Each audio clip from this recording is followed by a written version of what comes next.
ஆதவர்ஜுனா அவர் ஒரு சர்வ கட்சி தலைவர்.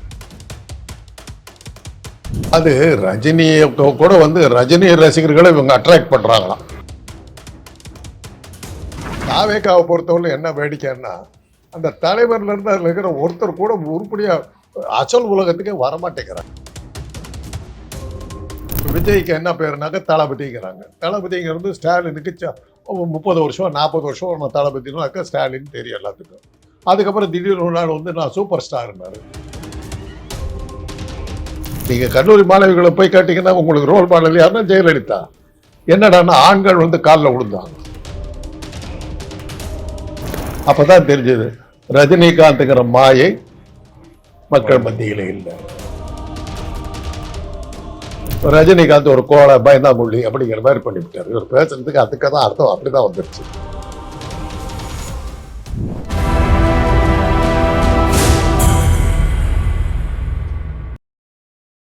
நேயர்களுக்கு வணக்கம். இன்று நம்மோடு நேர்காணல் பேசுவதற்காக அரசியல் விமர்சகர் மற்றும் மருத்துவர் திரு காந்தராஜ் அவர்கள் நம்ம இருந்திருக்கிறார். வாருங்கள் அவரோடு பேசலாம். சார் வணக்கம். சார்,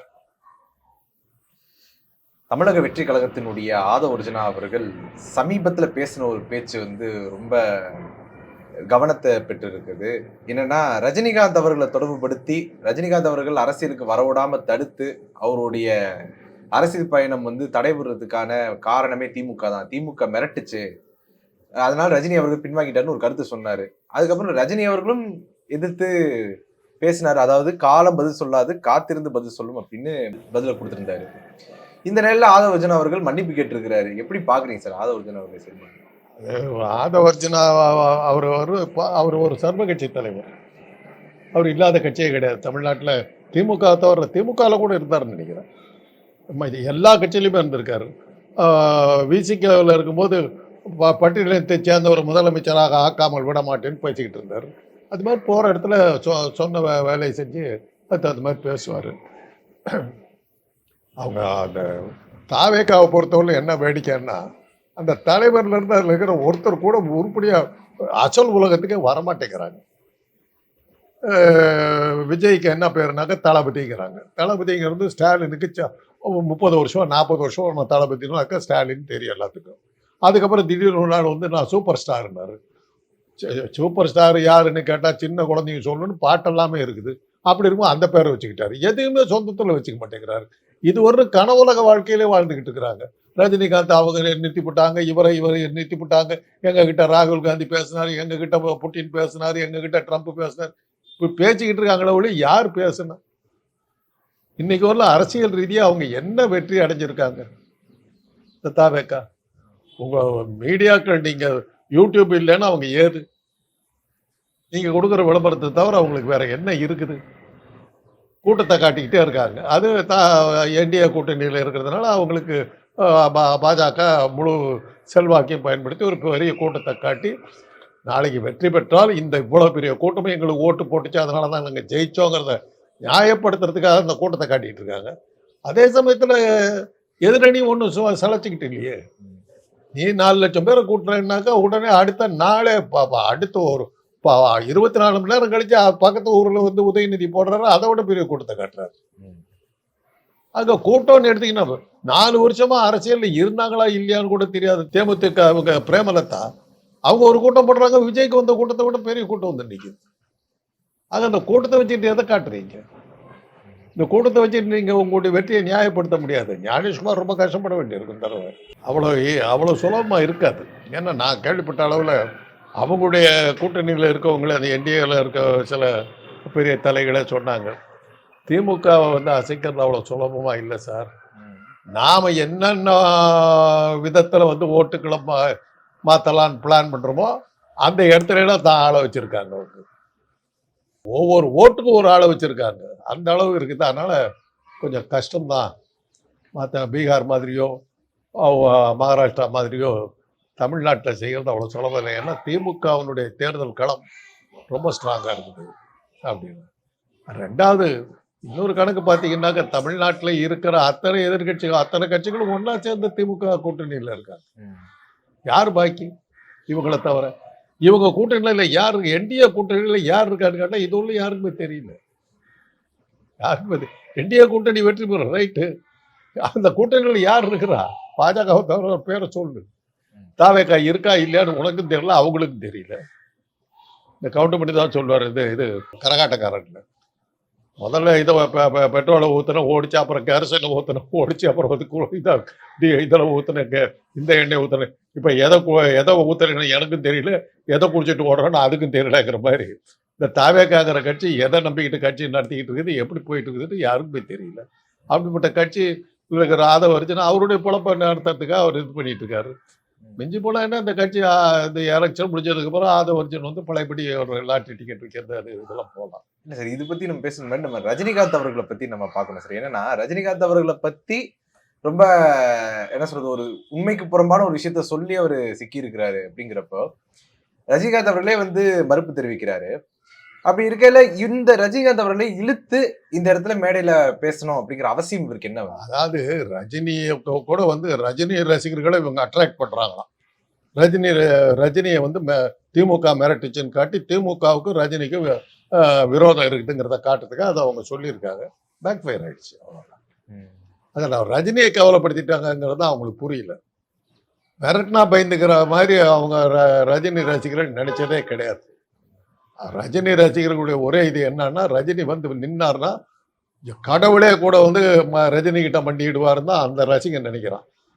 அவங்ககிட்ட போய் திமுக மிரட்டிச்சே பயந்துக்கிட்டாருன்னாக்கா அந்த ரசிகன் எப்படி ஏற்றுக்குவான்? பேக் ஃபயர் ஆயிடுச்சு. அதனாலதான் மன்னிப்பு கேட்க வேண்டியதான் போயிடுச்சு. கடந்த காலங்கள்ல வந்து ரஜினிகாந்த் அவர்கள் யாருக்குமே பயப்படாதவரா தான் இருந்தாரு. அதுவும் இல்லாம முன்னாள் முதல்வர் ஜெயலலிதா அவர்கள்ட்டே அஞ்சாம அவருடைய கருத்தை முன்வைச்சாரு. முரண்பாடுகள்லாம் இருந்துச்சு அப்படின்னா சொல்றாங்களே சார். ஒரு தடவை தான் அந்த மாதிரி பேசினார். ஒரு தடவை பேசினார். அப்புறம் வந்து ஜெயலலிதா எதனால பேசினாரு சார்? அப்ப என்னாச்சுன்னா, ஜெயலலிதா வீடு தெருவுல முன்பக்கத்துல இருக்குது. அந்த தெருவுடைய பின்பக்கத்துல வந்து ரஜினிகாந்த் வீடு. ஒரு வெடிகுண்டு இது வந்து வெடிச்சது. அந்த வெடிகுண்டு வெடிச்சதுக்கு ஜெயலலிதாக வைக்கப்பட்டது தனக்கும் வச்ச மாதிரி அவர் பயந்துட்டார். அதனுடைய அவர் அதில் வந்தது இந்த அம்மாளால தான் தமிழ்நாட்டுடைய அமைதியை கெடுதுங்கிற மாதிரி இது பண்ணிச்சு. அது ஒரு தகராறு. அடுத்தது அந்த போயஸ் கார்டன் அவர் வீட்டுக்கு போகணுன்னா போயஸ் கார்டன் ரோட்டில் தான் போகணும். ஜெயலலிதா இவர் வீட்டை தாண்டி தான் ஜெயலலிதா வீடு. அதனால் என்ன பண்ணாங்கன்னா, அந்த ரோட்டில் வர்றவங்களெல்லாம் அந்த சோளா ஹோட்டல்கிட்டே நிறுத்தி செக் பண்ணி சந்தேகத்தை உள்ள விட மாட்டேன்லாம் பண்ணி பல தயாரிப்பாளர்கள் பல ரசிகர்கள் யாரும் ரஜினி வீட்டுக்கு வர முடியாமல் இது பண்ணாங்க. அதனுடைய விளைவு அவருக்கு எரிச்சல் வந்து சோளா ஹோட்டல்கிட்ட வந்து ஒரு ஸ்டூலை போட்டு உட்காந்துட்டார் ரஜினிகாந்த் அவர்கள். ஆமா, பட்ட பகல் 10:30 மணிக்கு வந்து கிளீனா சோளா ஹோட்டல் பக்கத்துல ஒரு ஸ்டூலை போட்டு அப்படியே உட்காந்து போயஸ் கார்டன் வந்து சுதந்திரமா செயல்படுறதுக்கு அரசாங்கம் ஏற்பாடு பண்ணணும், அது வரலும் நான் மறியல் பண்ணுவேன். அப்புறம் தான் வந்து எல்லாம் செட்டில் ஆகி கொஞ்சம் ஓரளவுக்கு இதாச்சு. ஏன்னா நாங்கெல்லாம் மாட்டிக்கிட்டு இருந்திருக்கேன். ஏன்னா போயஸ் கார்டனில் ஜெயலலிதா வீட்டுக்கு எதிரில் வந்து ஒரு பெரிய அப்பார்ட்மெண்ட் இருக்கு. அதில் வந்து எனக்கு தெரிஞ்ச இலங்கை தமிழர்கள் குடியிருந்தாங்க. அவங்கள பார்க்கறதுக்கு நான் போகிறேன். அந்த ரோட்டில் காரை திருப்பலாம் வண்டி நிறுத்திட்டாங்க. நிறுத்தி இந்த ரோட்டை ஏன் சார் வந்தீங்கன்னாங்க. ரொம்ப இருக்குது, ரோடு இருக்குது, போகிறேன், இதில் என்ன இருக்குது, இது ஏன் வந்தீங்கன்னு கேட்டால் என்ன அர்த்தம், உங்கள்கிட்ட சொல்லிட்டு போகிறோம், நீ யார் அப்படின்னா. நாங்கள் ஜெயலலிதாவுடைய செக்யூரிட்டினாங்க. அந்த மாளுக்கு பாதுகாப்பு கொடு, என்னையே ஏன் நிறுத்துறேன், இல்லை இந்த ரோட்டில் வர்றவங்கள சொல்லிட்டு தான் போகணுன்னாங்க. இது மாதிரி போகிற வர்றவங்களெல்லாம் தொந்தரவு பண்ணாங்க. இது ரஜினிகாந்த் நடத்துகிற அந்த போராட்டத்துக்கு பிறகு தான் அதெல்லாம் போயஸ் கார்டன் அந்த ரோட்டில் மக்கள் நடமாட முடிஞ்சுது. எப்படி பணிஞ்சாங்க சார்? ஏன்னா ஜெயலலிதா வந்து எம்ஜிஆருடைய ஆட்சி, எம்ஜிஆருக்கு பின்னாடி இந்த அம்மா வந்து உட்காந்துக்கிச்சு. 3% வேற, அப்புறம் பத்திரிகை உலகம் பூரா அன்னைக்கு டிஜிட்டல் மீடியா கிடையாது, பிரிண்ட் மீடியா தான். அந்த பிரிண்ட் மீடியா பூரா அந்த அம்மாளுக்கு சப்போர்ட் பண்ணி நின்றுக்கிட்டாங்க. இதெல்லாம் அவங்க வந்து கண்டுக்கவே இல்லை. இந்த அம்மா எதை செஞ்சாலும் பிரமாதம் தான் நான் சொன்னேன். அசஞ்சா தமிழ்நாடு அதை இது இப்படி திருமணாக்க பயப்படுறாங்க, இந்த மாதிரிலாம் எழுதி அவர் பெருசாக்குனாங்க. இந்த சோ மாதிரி ஆட்கள்லாம் அந்த அம்மாவை பெரிய பயங்கரமான தலைவியா உருவப்படுத்தினாங்க. அப்படித்தான் அவங்கள தூக்குனாங்க, செயற்கையாக தான் தூக்குனாங்க. அப்புறம் பெண்களுக்கு ரோல் மாடல் அவங்க தான். அன்னைக்கு நீங்க கல்லூரி மாணவிகளை போய் கேட்டீங்கன்னா உங்களுக்கு ரோல் மாடல் யாருன்னா ஜெயலலிதா. என்னடான்னா ஆண்கள் வந்து காலில் விழுந்தாங்க, ஆண்களை காலில் உழ வைக்கும் வீரத்தாய் அப்படிங்கிற அதுதான் அவங்களுக்கு இருந்தது. பொதுவாக நம்ம கிராமங்கள்ல இந்த மாதிரி பொம்பளை வந்து என்ன சொல்லுவாங்கன்னா ராக்காசின்வாங்க. இது பட்டணத்தில் இருக்கிற பொண்ணுங்களுக்கு அந்த பாட்டு தெரியல, அது மாதிரி இருந்தது. அதில் தான் அவர் வந்து அந்த கோயம்புத்தூர் குண்டு ரகலை வந்த போது ஜாக்கிரதையாக இருக்கணும், இது வந்து ஜெயலலிதாவுக்கு ஆதரவாக போயிடக்கூடாதுன்னு. பட் அது எடுபடுது, ஜெயலலிதா தான் ஜெயிச்சாங்க. அதுக்கு முன்னாடி ஒரு தடவை சொன்னபோது ஜெயலலிதா தோத்தாங்க. அப்போ அன்னைக்கு இருந்த சூழ்நிலையில் வந்து ஜெயலலிதா மேலே எக்கச்சக்கமான பிரச்சனைகள் இருக்குது. அந்த மேலே தோத்துச்சு, பர்கூரில் தோத்துச்சு. அந்த டைமில் வந்து எதிர்த்து பேசினார். அதுக்கடுத்து அப்படி பேசினாரு, அதில் ஒரு எடுபடலை. 3வது தடவை வரும்போது ஜெயலலிதாவுக்கு தான் நான் ஓட்டு போட்டேன்னு வாக்குச்சாவடியிலேயே சொன்னார். அதுமாதிரி அவர் ஒரு ஸ்டாண்டில் அவர் இருக்கலை. ஜெயலலிதாவை ஆரம்பத்தில் எதிர்த்தாலும் போக போக சப்போர்ட் தான் பண்ணார். அது மட்டும் இல்லாம இன்னொன்று என்ன பண்ணாங்கன்னா, ஃபங்க்ஷன்ல எல்லாம் கூப்பிட்டாக்கா இவர் விஐபி இல்லையா, போய் முதல் ரோவில் உட்காரத்துக்கு போனார். 5வது ரோவில் போய் உட்காருட்டாங்க ரஜினிகாந்த் அவர்கள். அதெல்லாம் அவருக்கு நடந்தது. இல்ல, ரஜினிகாந்த் அவர்களுடைய இந்த சம்பவம் தொடர்ந்து சிவாஜி கணேசன் அவர்கள் வச்சும் ஏதோ ஒரு சம்பவம் நடந்ததுன்ற மாதிரி சொல்றாங்களே சார். அது என்ன சார்? சிவாஜிக்கு செவாடிய பட்டம் கொடுக்கும்போது பிரெஞ்சு நாட்டு தூதர் கொடுக்குறாரு அந்த பட்டத்தை, சிவாஜி வாங்குறாரு. சிவாஜி தானே நடுமந்தில் உட்காந்துருக்கணும், பிரெஞ்சு தூதர் இப்படி உட்காந்துருக்கு, நடுமந்தில் சிவாஜி இருக்கணும். இந்த பக்கம் இந்த அம்மா சீஃப் மினிஸ்டர் முதல்ல உட்காந்து, இந்த அம்மா நடுமந்தில் உட்காந்துருச்சு. இந்த அம்மா வாங்கி கொடுக்கு, இந்த மாதிரிலாம் பண்ணாங்க. அப்புறம் வந்து அது உடல்நிலை சரியில்லாமல் படுத்த போது கொஞ்சம் அவங்க குடும்பத்தில் அந்த மருமகனை ஜெயிலில் தேடுறது இது மாதிரிலாம் பண்ணி கொஞ்சம் நிறைய அரகலப்பட்டாங்க. குடும்பத்துக்குள்ள நிறைய பிரச்சனைகள். அதனால தான் அவரை அஞ்சலி செலுத்த போன போது ஜெயலலிதாவுக்கு அந்த சிவாஜி குடும்பம் சரியான ஒரு இதை கொடுக்க வேண்டிய மரியாதை கொடுக்கவே இல்லை. ஆனால் அதையெல்லாம் தாண்டி அந்த மாதிரி என்ன பண்ணுச்சுன்னா ஒரு அரசு முறை மரியாதையை பண்ணாங்க. அதுதான் வந்து ரஜினிகாந்த் அவர்கள் வந்து கண்டிச்ச மாதிரி ஏதோ இதெல்லாம் அதான் நான் தான் சொல்றேன், 2 தடவை கண்டிச்சு பேசினாருங்க. 3வது தடவை அந்த அம்மா கிட்ட சேர்ந்தாங்க. இல்ல, அவங்க 2 பேரும் சேர்த்த புள்ளி எது சார்? ஜெயலலிதா அம்மையாரையும் ரஜினிகாந்த் அவர்களையும். ஒரு கட்டத்தில் இது அந்த அம்மா பெருசா வருதுன்னு நினைச்சாரு. அந்த அம்மா கிட்ட தேவையில்லாம இருந்து சண்டை போவானேன்னு பேசாம இருந்துட்டாங்க. ஆட்சிக்கு வருதுங்கன்னு தெரிஞ்சு போச்சு. டாக்ஸு போடுவாங்க, அப்புறம் வந்து ஒரு படத்துக்கு தடை விதிப்பாங்க, எல்லா பிரச்சனையும் கொடுப்பாங்க, அப்புறம் இது ஷூட்டிங் எடுக்க விடாமல் பண்ணுவாங்க. இதெல்லாம் என்னத்துக்கு வம்புன்னு சொல்லிட்டு கொஞ்சம் சரண்டர் ஆகிட்டு. இப்படியாப்பட்ட ரஜினி அவர்கள் வந்து 1996லேயே அரசியலுக்கு வருவதாக சொல்லி அதுக்கப்புறம் எல்லாம் கடவுள் கையில இருக்கு அப்படின்னு படங்கள்ல காட்சி இருக்கிறதெல்லாம் நம்ம பார்ப்போம். ரஜினிகாந்த் அவர்களுக்கு உண்மையிலேயே அரசியல் ஆர்வம் இருந்ததா, இல்ல அவருக்கு பின்வாங்கிட்டாரா? ஏன் பின்வாங்கினாரு? இல்ல அவருக்கு அரசியல் ஆர்வம் இருந்தது. அரசியலை வச்சு தான் அவர் தான் சீஃப் மினிஸ்டர் ஆகணுங்கிற எண்ணமெல்லாம் அவருக்கு நிறைய இருந்தது. அது எப்போ அது மாட்டுச்சுன்னா, வீரப்பனை பற்றி அவர் ஒரு கமெண்ட் அடித்தார். வீரப்பன் ஒரு அசுரன், அழிக்கப்பட வேண்டியவன், சூரசம்ஹாரம் பண்ணணும்னு. ராம்தாஸ் பாட்டாளி மக்கள் கட்சி ரொம்ப ஸ்ட்ராங். ரஜினி மன்னிப்பு கேட்கணும், ஒரு தமிழ்நாட்டை சேர்ந்த தமிழனை வந்து பேசுறதுக்கு உனக்கு யாருக்கும் ரைட்ஸ் கொடுத்து மன்னிப்பு கேட்கலன்னா உன் படம் ஓடாதுட்டார். அந்த நேரத்தில் தான் பாபா படம் ரிலீஸ் ஆகும். பாபா படம் சாதாரணமாக ரிலீஸ் ஆகலை. கலைஞரை வச்சு அந்த படத்தை வெளியீட்டு விழா நடத்துகிறாங்க, ஃபில்ம் சிட்டியில் நடத்துகிறாங்க. ஒரு வார பத்திரிக்கைன்னா ஸ்பெஷல் இஷ்யூ எல்லாம் போட்டு அவங்களுடைய அனுமதி இல்லாமல் பாபா படத்தை பற்றி எழுதக்கூடாது, பேசக்கூடாதுங்கிற அளவுக்கெல்லாம் இது பண்ணி, பாபா கூல் ட்ரிங்க்ஸு, பாபா பனியனு, பாபா இதுன்னு, பாபா பென்சில் இப்படியெல்லாம் போட்டு இது பண்ணாங்க. அந்த சமயத்தில் இவங்க சொல்லிட்டாங்க, மன்னிப்பு கேட்குறாங்க, அந்த படத்தை ஓட மாட்டேன் நான். அதே ஆச்சு. கடலூரில் வந்து அந்த படத்தை ரிலீஸ் பண்ணும்போது போய் தியேட்டருக்குள்ளே இருப்போது, அப்போல்லாம் படம் சுருள் தானே, இப்போ மாதிரி கிடையாது, படம் சுருள். ஃபில்ம் இதை எடுத்துகிட்டு போயிட்டாங்க. ரஜினி ரசிகர்கள் ஒன்றும் எதிர்த்து போராடல, பேசாமல் இருந்துட்டாங்க. அப்போ தான் இவர் பார்த்தாரு, போலீஸ் பாதுகாப்போட படத்தை ஓட்டுறாங்க. இந்த மாதிரி ஆபத்தில் நாம் ஏன்டா படம் பார்க்கணும்னு சொல்லி யாரும் பார்க்கல. அந்த படம் சுத்தமாக அடி வந்துச்சு. அப்போ தான் தெரிஞ்சது, ஒரு திட்டப்படி நடக்கின்ற ஒரு அரசியல் கட்சியை எதிர்த்துக்கிட்டு ஒரு சினிமா ரசிகர்களை வச்சுக்கிட்டு நம்ம அரசியல் பண்ண முடியாதுங்கிறது அவருக்கு தெரிஞ்சு போச்சு. அதுக்கு அடுத்தாப்படி அவருக்கு வந்து கிடைச்சப்போ ஒரு பெரிய பாடம், ஸ்டெர்லைட் ஆலையில் போய் நின்ற போது, நீங்கள் யாருங்கன்னு ஒரு வாலிபர் சந்தோஷ் கேட்பாரு, நான் ரஜினிகாந்த் அப்படின்னாரு. இப்போ சரி இங்கே என்ன வந்திருக்கீங்க ஸ்டெர்லைட், அது நடந்து ரொம்ப நாள் ஆச்சுங்க, இப்போ எதுக்கு வந்தீங்கன்னு கேட்டார். அப்போ தான் தெரிஞ்சது ரஜினிகாந்துங்கிற மாயை மக்கள் மத்தியில் இல்லை.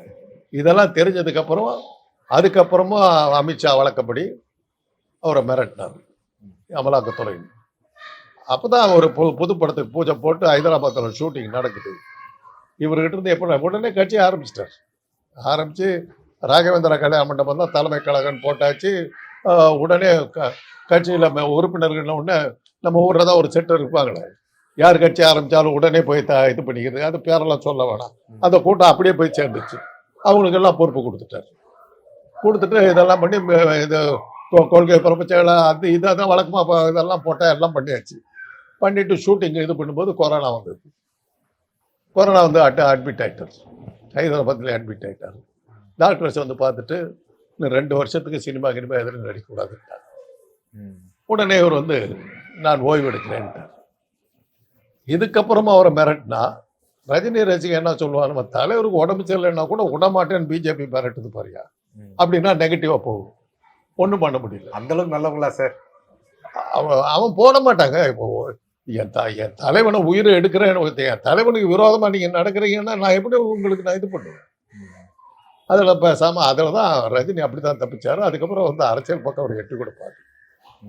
இதில் குருமூர்த்தி அவர்களுடைய பங்கு என்ன சார்? ரஜினிகாந்த் குருமூர்த்தி வந்து அவருக்கு ஆடிட்டராக இருந்தார். பெரிய பெரிய புள்ளிகளுக்கெல்லாம் ஆடிட்டர் இந்த கணக்கெல்லாம் காட்டிக்கிட்டு இருந்தார். அதை வச்சுக்கிட்டு அவர் என்ன நினச்சிக்கிட்டாரு, நம்ம சொன்னால் ரஜினி கேட்டுருவான்னு சொல்லி தான் போய் அமித்ஷா கிட்ட அவர் சொல்லி அவர் இது பண்ணதில் தான் அமித்ஷா வந்து ரஜினி மாற்ற போயிட்டார்.